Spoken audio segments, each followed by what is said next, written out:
Juhovýchodná Ázia. Región plný dramatických kontrastov, obrovskej energie a naozaj neuveriteľnej dynamiky.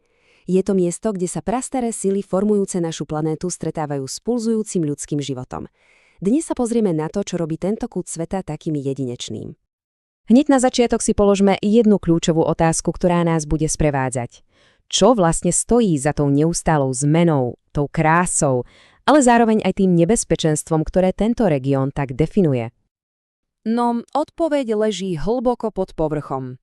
Celý tento región totiž sedí na jednom z geologicky najaktívnejších miest na svete. Geograficky ho môžeme rozdeliť na dve časti. Pevninskú, známú ako poloostrov Zadná India, a potom tú obrovskú, takmer nekonečnú spleť ostrovov. Tak fajn, poďme sa do toho ponoriť. Aby sme skutočne pochopili juhovýchodnú Áziu, musíme začať od základov, od sily ohňa a vody, ktorá ju neustále, ale naozaj neustále pretvára. A toto je jadro veci. Tichooceánsky ohnivý kruh. Je to zóna, kde sa obrovské tektonické dosky stretávajú a jedna sa podsúva pod druhú. Tento proces, volá sa to subdukcia, vytvára nesmierne napätie, ktoré sa jednoducho musí nejako uvoľniť. No a presne to uvoľnenie energie je zdrojom takmer nepretržitej aktivity. A aký je výsledok tejto aktivity, ktorá trvá milióny rokov? No, je to viac ako 25 000 ostrovov. Aby sme si to vedeli predstaviť, to je viac ostrovov, než má ktorýkoľvek iný región na svete. Obrovské sú ostrovia ako Filipíny alebo Indonézia, sú doslova deťmi ohňa a tlaku. A nemyslíte si, že je to nejaká dávna história? Táto činnosť ani zďaleka neustala. Fascinujúce je, že len samotná Indonézia má viac ako 150 činných sopiek. Niektoré, ako napríklad sopka Merapi na ostrove Jáva, vybuchujú pravidelne, každých pár rokov a sú takou neustálou pripomienkou síl, ktoré driemú pod povrchom. A prečo je táto oblasť taká extrémne aktívna? No pretože sa tu nestretávajú len dve, ale hneď tri hlavné litosférické dosky. Táto kolízia troch gigantov je zdrojom obrovskej, priam nepredstaviteľnej sily, ktorá neustále hýbe Zemou. Logickým a desivým dôsledkom tejto neustálej seizmickej aktivity je aj hrozba tsunami.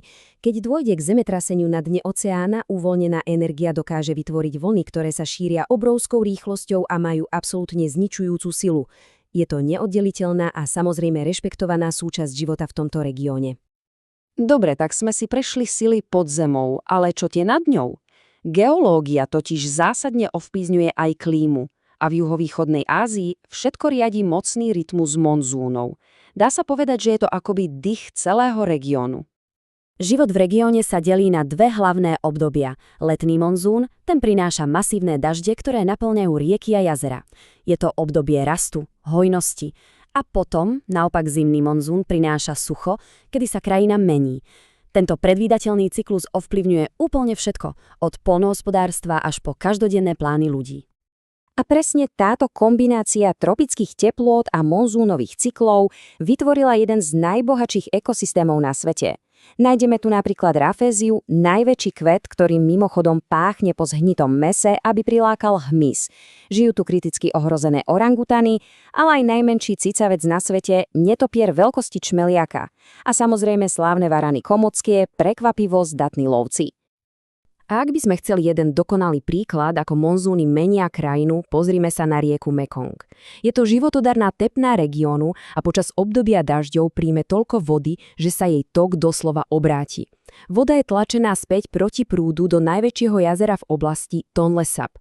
A tu prichádza ten kľúčový moment. Jazero sa vďaka tomu zväčší až trojnásobne a stane sa jednou z najväčších prírodných liahní rýb na svete, ktorá živí milióny ľudí. Príroda je jedna vec, ale ako v tomto všetkom žijú ľudia? Príbeh juhovýchodnej Ázie je príbehom neuveriteľnej rozmanitosti a odolnosti.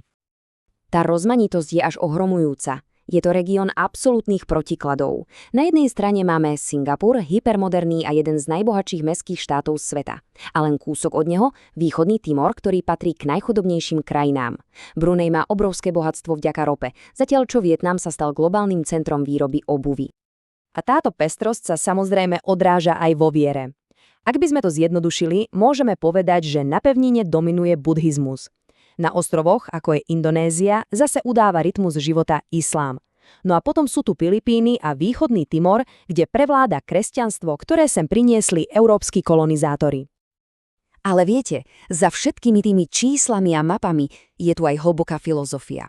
Toto je úryvok z učenia buddhistického mnícha. Je to pripomenienka hodnôt, ktoré formujú každodenný život miliónov ľudí a ktoré kladú dôraz na súcit a harmóniu so všetkým živým. Čo si z tohto všetkého teda odniesť? Že život tu je neustále balansovanie. Je to neustály tanec medzi darmi prírody a jej hrozbami.